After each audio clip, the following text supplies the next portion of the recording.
નમસ્કાર મિત્રો, આજે આપણે શરૂઆત કરવા જઈ રહ્યા છીએ ઇંગ્લિશ વિષયની, ગ્રામરની, ધોરણ 9. એવું નથી કે આ 9મા ધોરણ માટે જ છે, 10મા ધોરણને પણ ખૂબ જ ઉપયોગી. 8મા ધોરણની અંદર પણ આજે જે ભણવાના છે એવું રિવિઝન થઈ જાય તમારે. પણ એટલું યાદ રાખવાનું કે ગ્રામર એક એવી વસ્તુ છે કે જે તમારે 8મા ધોરણથી લઈને કોલેજ સુધી કન્ટિન્યુઅસ એક વસ્તુ તો રિપીટ થવાની છે. આજે જે ટોપિકની વાત કરશું એની અંદર તમારે એ ધ્યાન રાખવાનું છે કે આ ટોપિક તમારે ભૂલવાનો નથી. શરૂઆત કરીએ આપણે. પહેલો લેક્ચર છે એટલે તમારે થોડું એવું બને કે થોડીક મેથડની અંદર કંઈક તમને ચેન્જીસ જોવા મળે, પણ તમે ટોટલ અહીંયા ફોકસ કરશો, તમને સમજાઈ જાય. તમને કંઈ ક્વેશ્ચન હોય, તમને કંઈ પ્રશ્ન હોય તો જ્યારે આપણે ફિઝિકલી મળીએ ત્યારે તમે આના વિશે પૂછી શકો. થોડી એક્સરસાઇઝ પણ કરશું. એક્સરસાઇઝનું પણ આપણે એના ભાગરૂપે થોડુંક હું તમને એક્સરસાઇઝ આપીશ એના પછીના વિડીયોની અંદર, અથવા તો તમને પીડીએફની અંદર એક્સરસાઇઝ મળી જશે. શરૂઆત કરીએ આપણે, બહુ સમયને નહીં બરબાદ કરીએ. શરૂઆત કરીએ ઇંગ્લિશ ગ્રામર. ઘણા બધા એવા ટોપિક છે કે જે તમારે જો પહેલેથી ક્લિયર થાય તો વાંધો ન આવે. જેમ કે ઉદાહરણ તરીકે એડજેક્ટિવ, એડવર્બ, પ્રેપોઝિશન્સ. આજે જે આપણે ભણવાના છીએ, આજે હું તમને શીખવાડવાનો છું ટેન્સીસ.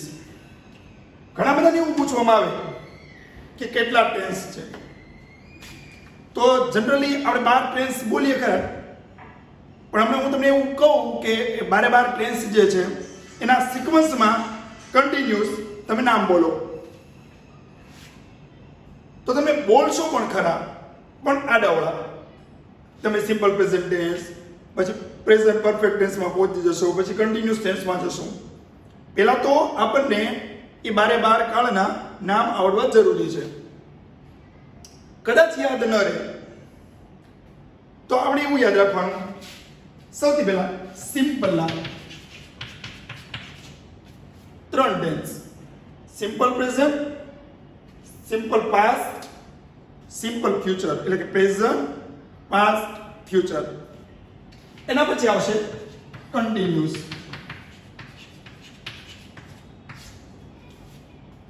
તમને કદાચ એવો ક્વેશ્ચન થાય કે કન્ટિન્યુઅસ શબ્દની અંદર સરે અંડરલાઈન કરી દીધી, કંઈક કારણ છે એનું.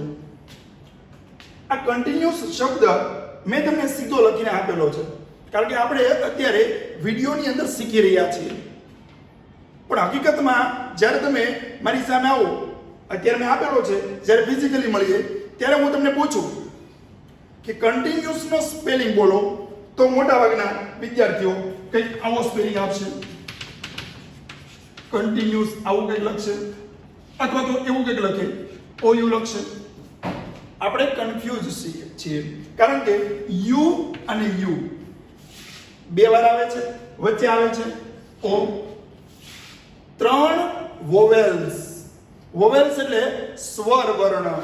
3 સ્વર વર્ણ ભેગા થાય છે, એટલા માટે આપણે કન્ફ્યુઝ થઈ જઈએ છીએ. થોડું ધ્યાન રાખવાનું. આપણને 9મા ધોરણમાં પહોંચી જાય, આપણને કોઈ પૂછે કે કન્ટિન્યુઅસનો સ્પેલિંગ બોલો, આપણે ગોડે ન ચડીએ અને ભૂલી ન જઈએ. અને જો કદાચ આપણે આવડતો ન હોય તો અહીંયા આપણે શીખી લઈએ કન્ટિન્યુઅસ શબ્દ, NUOUS, continuous. Simple present, past, future. અહીંયા પણ પ્રેઝન્ટ કન્ટિન્યુઅસ, પાસ્ટ કન્ટિન્યુઅસ અને ફ્યુચર કન્ટિન્યુઅસ. એના પછી આવે છે ત્રીજું છે પરફેક્ટ. શબ્દ યાદ રાખવાનો. પરફેક્ટ એટલે પૂર્ણ. Present perfect, past perfect, future perfect. એના પછી નવો શબ્દ યાદ રાખવાની જરૂર નથી. પ્રેઝન્ટ, પરફેક્ટ, કન્ટિન્યુઅસ આ બંનેને એડ કરી દેવાના છે. પહેલું તો સિમ્પલ પ્રેઝન્ટ, સિમ્પલ પાસ્ટ અને ફ્યુચર.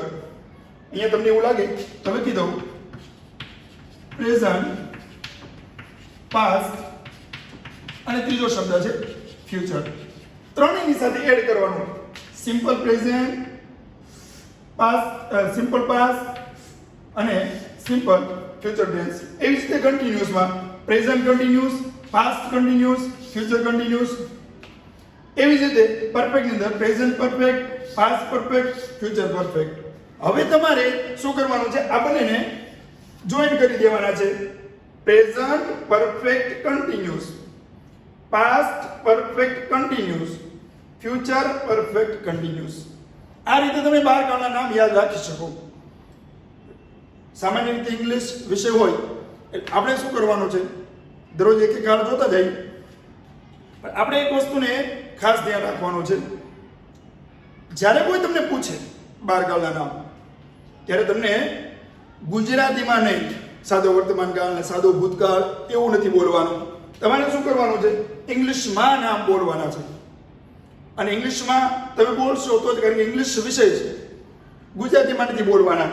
એક વસ્તુ યાદ રાખવાની, તો આ 12 કાળના નામ છે, બહુ કોમન વસ્તુ છે. 7મા ધોરણની આ વસ્તુ છે. 8મા ધોરણનું રિવાઇઝ કરીએ છીએ આપણે. એની અંદર સૌથી પહેલો કાળ સિમ્પલ. એક કામ કરીએ, આપણે આખા બોર્ડને રફ કરીને એમાં આખા કાળ વિશેની માહિતી સમજીએ. Simple present tense. આનું ગુજરાતી આપ સર્વને ખબર છે, સાદો વર્તમાન કાળ. 4 વસ્તુ આપણે આની અંદર યાદ રાખવાની છે. પણ દરેક કાળની અંદર 2 વસ્તુ એવી છે જે કોમન છે યાદ રાખવા માટે. પહેલા તો આનો ઉપયોગ તમને ખબર હોવી જોઈએ. 12 કાળનો ઉપયોગ ક્યાં થાય? જો તમને એનો ઉપયોગ નહીં આવડે તો તમને એ કાળ, એની વાક્ય રચનાઓથી કોઈ પછી મતલબ નથી. જો તમને ખાલી વાક્ય રચના આવડશે તો એનો ઉપયોગ ન આવડતો હોય, અથવા તો ઉપયોગ આવડતો હોય, વાક્ય રચના ન આવડતી હોય, તો પણ આ કાળ ભણવો ખોટો છે. એટલે તમારે બંને વસ્તુ યાદ રાખવાની છે, એનો ઉપયોગ, એની વાક્ય રચના. અમે તમને 4 વસ્તુ કીધી તેમાં ઉપયોગ તો છે જ. હકારની વાક્ય રચના હોય, નકાર હોઈ શકે, પ્રશ્નાર્થ હોઈ શકે. તો આ બધા જ હકાર, નકાર, પ્રશ્નાર્થ વાક્યોને પણ આપણે યાદ રાખવાના છે. એના ઇંગ્લિશ શબ્દ તમને હું કહી દઉં. હકાર વાક્ય અફર્મેટિવ સેન્ટેન્સ, નકાર વાક્ય નેગેટિવ સેન્ટેન્સ, અને પ્રશ્નાર્થ જેમાં પ્રશ્નાર્થ ચિહ્ન આવે છે એને આપણે કહીશું ઇન્ટરોગેટિવ સેન્ટેન્સ. આપણે ભણવાના છે સિમ્પલ પ્રેઝન્ટ ટેન્સ. એની અંદર શું ભણશું? તો કે એનો ઉપયોગ, એનો અફર્મેટિવ સેન્ટેન્સ, એનું નેગેટિવ સેન્ટેન્સ. એક ઉદાહરણથી સમજાવીશ તમને, અને બહુ ઇઝી છે, તમે સમજી શકશો. Interrogative sentence. શરૂઆત કરીએ છીએ આપણે સિમ્પલ પ્રેઝન્ટ ટેન્સ. તમે કદાચ તમારી સામે હોત તો હું તમને પ્રશ્ન પૂછું કે સિમ્પલ પ્રેઝન્ટ ટેન્સ એનો ઉપયોગ ક્યાં થાય? 8મા ધોરણનું છે. તો એ ઉપયોગ હું તમને અહીંયા થરલી કે ઓરલી હું તમને અહીંયા બોલું છું. તમારે શું કરવાનું છે? ધ્યાન આપવાનું છે કે સિમ્પલ પ્રેઝન્ટ ટેન્સનો ઉપયોગ ક્યાં થાય. તમારે અમુક ક્રિયા એવી છે જે રોજિંદી ક્રિયાઓ છે, રોજબરોજની ઘટનાઓ, રોજબરોજ ઘટના બનતી હોય. તમે સવારે વહેલા ઉઠો છો, નાહી ધોઈને એક્સરસાઇઝ કરો છો, મંદિરે જાઓ છો, માતા પિતાને પગે લાગો છો, નાસ્તો કરો છો, સ્કૂલે જાઓ છો. આ બધી રોજિંદી ક્રિયાઓ છે. તો ત્યાં સિમ્પલ પ્રેઝન્ટ ટેન્સ. ઘણી વાર એવું બનતું હોય કે અમુક ઘટનાઓ એવી છે કે રોજ ન બનતી હોય, પણ ઇન અ વીક, અઠવાડિયામાં બનતી હોય. Every Friday, every Saturday, every Sunday. પણ દર અઠવાડિયામાં એ દિવસે ઘટના બનતી હોય ત્યારે પણ આ કાળનો ઉપયોગ કરી શકો. ઘણી વાર એવું બને એવરી મંથ, દરેક ફેબ્રુઆરીમાં ઘટના બનતી હોય, દરેક માર્ચ કે જે તે દરેક મંથમાં ઘટના બનતી હોય, પણ રેગ્યુલર હોય. આનો એવું કહી શકાય ટૂંકમાં સમજવા માટે, રેગ્યુલર કોઈ ઘટના બને છે એના માટે. બીજી રીતે જો તમારે સમજવું હોય, ઇન અ યર, વર્ષમાં કોઈ એકવાર ઘટના બનતી હોય. ઘણી બધી વખત એવું બને કે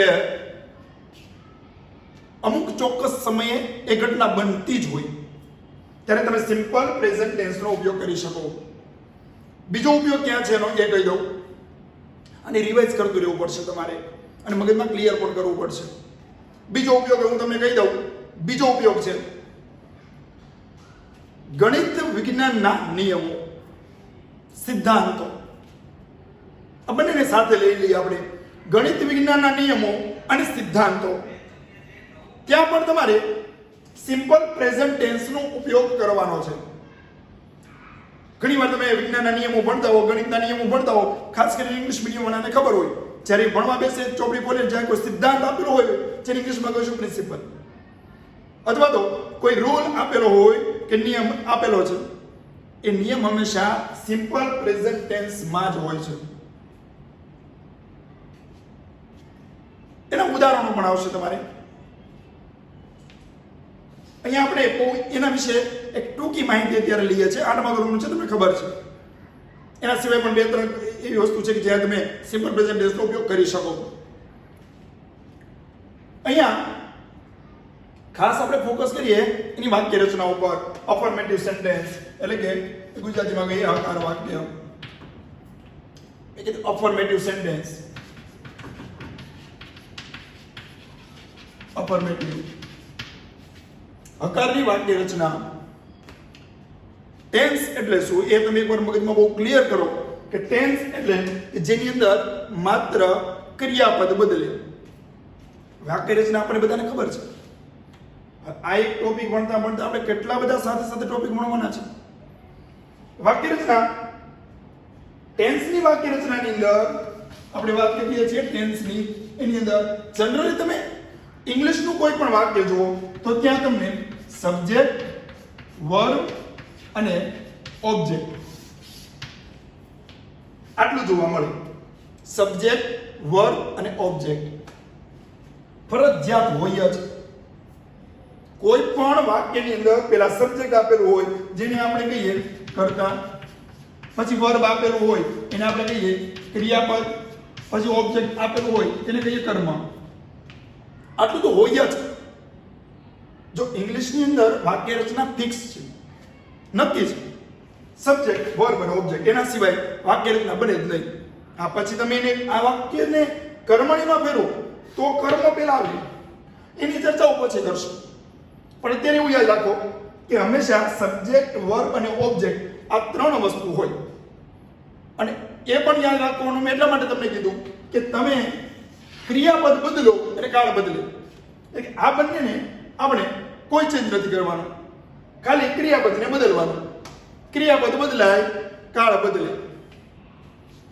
તમે 2-3 કાળ ભણશો ને ત્યારે તમને સમજાશે કે ક્રિયાપદ કેવી રીતે બદલાય છે, સબ્જેક્ટ એટલે કે કર્તા છે એમને એમ રહે છે, કર્મ એમને એમ રહે છે, ત્યારે તમને સમજાશે, અત્યારે નહીં સમજાય. એના 2-3 કાળ ભણી ગયા પછી ખબર પડે. આ સબ્જેક્ટ, વર્બ, ઓબ્જેક્ટ આપણે ભણી રહ્યા છીએ કાળ. એની અંદર સિમ્પલ પ્રેઝન્ટ ટેન્સ, એમાં અફર્મેટિવ સેન્ટેન્સ, હકાર વાક્ય. ઘણા બધાના મનમાં એવો પ્રશ્ન હોય, હકાર વાક્ય, affirmative sentence, positive sentence, it means without no, જેમાં નો નકાર નથી આવતો એવું વાક્ય. જો છેલ્લે જો ક્યાંય વાક્યમાં નોટ આવતું હોય તો એને નેગેટિવ સેન્ટેન્સ કહીશું. જો કોઈ વાક્યના અંતે પ્રશ્નાર્થ ચિહ્ન આવતો હોય તો એને ઇન્ટરોગેટિવ સેન્ટેન્સ કહીશું. આવું ના આવતું હોય, છેલ્લે ફૂલ સ્ટોપ આવતો હોય એને અફર્મેટિવ સેન્ટેન્સ કહીશું. ઘણા બધા એને પોઝિટિવ સેન્ટેન્સ કહે છે. તો સબ્જેક્ટ, વર્બ અને ઓબ્જેક્ટ થી નિર્માણ થતું વાક્ય હોય છે ઇંગ્લિશની અંદર. તમે બીજી ભાષાઓની અંદર જો તો મેં પર્ટિક્યુલર એવું કેમ કીધું કે ઇંગ્લિશમાં આવું હોય છે, શું બીજા વિષયમાં એવું નથી હોતું? ના, નથી હોતું. હું તમને એક ભાષાની વાત કરું, સંસ્કૃત ભાષાની, કે એની અંદર તમે ગમે ત્યાં આડાવાળા શબ્દ મૂકો અને એવું બને કે વાક્યનો અર્થ ન જ બદલાય. ઉદાહરણ આપું તમને. ઉદાહરણ તરીકે અહમ શાલામ ગચ્છામિ. આ એક ઉદાહરણ મેં તમને આપ્યું. હવે તમે એમ કહો ગચ્છામિ શાલામ અહમ, અથવા તો એમ કહો અહમ ગચ્છામિ શાલામ, આઈ ગો ટુ સ્કૂલ. પણ હું તમને એમ કહું આઈ ગો ટુ સ્કૂલ, આવું એક વાક્ય આપું તો તમે આ વાક્યનું તો એવું ના બોલી શકો કે આઈ સ્કૂલ ગો ટુ, તો ખોટું બને. અહીંયા જ્યારે તમે બોલી શકો અહમ શાલામ ગચ્છામિ, અહમ ગચ્છામિ શાલામ, ગચ્છામિ અહમ શાલામ, શાલામ અહમ ગચ્છામિ, એનો અર્થ તો એક જ છે કે આઈ ગો ટુ સ્કૂલ. ઇંગ્લિશની અંદર સબ્જેક્ટ અને ઓબ્જેક્ટ એ પોતાની જગ્યાએ જ હોય છે, વચ્ચે કર્મ છે. એ પણ પોતાની જગ્યાએ છે, નહીં બદલાય. અહીંયા તમે બદલી નહીં શકો. ગો ટુ સ્કૂલ આઈ વાક્ય ખોટું બને છે. તો આ બધી વસ્તુને ધ્યાનમાં રાખીને આપણે કાળ શીખવો પડે. આ વન ટાઈમ પ્રોસેસ છે, આ એકવાર શીખવાનું છે, દરેક કાળમાં આટલું નહીં આવે. તો આ બધી વસ્તુને ધ્યાનમાં રાખવાની. આપણે ફરીવાર આપણે આપણા કાળ ઉપર ફોકસ કરીએ, સમજીએ. મેં તમને એવું કીધું હતું, અફર્મેટિવ સેન્ટેન્સની અંદર સબ્જેક્ટ, વર્બ અને ઓબ્જેક્ટ તો હોય જ. ક્રિયાપદ માત્ર બદલાય છે, આટલું યાદ રાખીએ. હવે એની વાક્યરચના કઈ પ્રકારની છે, નેગેટિવ વાક્યરચના કઈ પ્રકારની હોઈ શકે, ઇન્ટ્રોગેટિવ સેન્ટેન્સ કયા પ્રકારનું હોઈ શકે, એ બધી ચર્ચાઓ આપણે કરશું. પણ એના પછીના લેક્ચરની અંદર આપણે જોશું. હવે જ્યારે તમારે વિડીયો જોવા મળશે કે હવે પછીનો વિડીયો તમારી પાસે આવશે અને તમે સમજશો કે એની અંદર માત્ર આપણે એટલું યાદ રાખવાનું છે, હકારની વાક્યરચના, નકારની વાક્યરચના, પ્રશ્નાર્થની વાક્યરચના ત્રણેયના ઉદાહરણ. અને એના પછી તમને પીડીએફ ની અંદર કે બીજા કોઈ માધ્યમથી તમને એનું હોમવર્ક પણ મળશે. જ્યારે ફિઝિકલી મળવાનું થાય ત્યારે આનું રિવિઝન પણ થાય. અત્યાર સુધીની આપણે ચર્ચાઓ કરીએ. અત્યાર સુધીમાં શું શીખ્યા? બારકામના નામ. એની અંદર તમારે અમુક વસ્તુ યાદ રાખવાની છે. સિમ્પલ યાદ રાખવાનું છે, એક કન્ટિન્યુઅસ એનો સ્પેલિંગ યાદ રાખવાનો છે, પરફેક્ટ યાદ રાખવાનું છે, પ્રેઝન્ટ, પાસ્ટ અને ફ્યુચર એ રીતે તમારે બારકાળના નામ બનાવી શકાય. એના પછી આપણે સિમ્પલ પ્રેઝન્ટ ટેન્સની વાત કરી, વાક્યરચના કેવી હોય એની વાત કરી. આ બધી જ વસ્તુનું તમારે ઘરે રિવિઝન કરવાનું છે. મેં હમણાં જ કીધું, એ ફરીવાર હું તમને રિપીટ કરી દઉં, દોહરાવી દઉં કે આ બધી જ વસ્તુ તમને પીડીએફ ફોર્મની અંદર તમારા સુધી પહોંચશે. અને હવે પછીની વાક્યરચનાઓ affirmative sentence, negative sentence, interrogative sentence એ આપણે આગળના લેક્ચરમાં લઈશું. નમસ્કાર.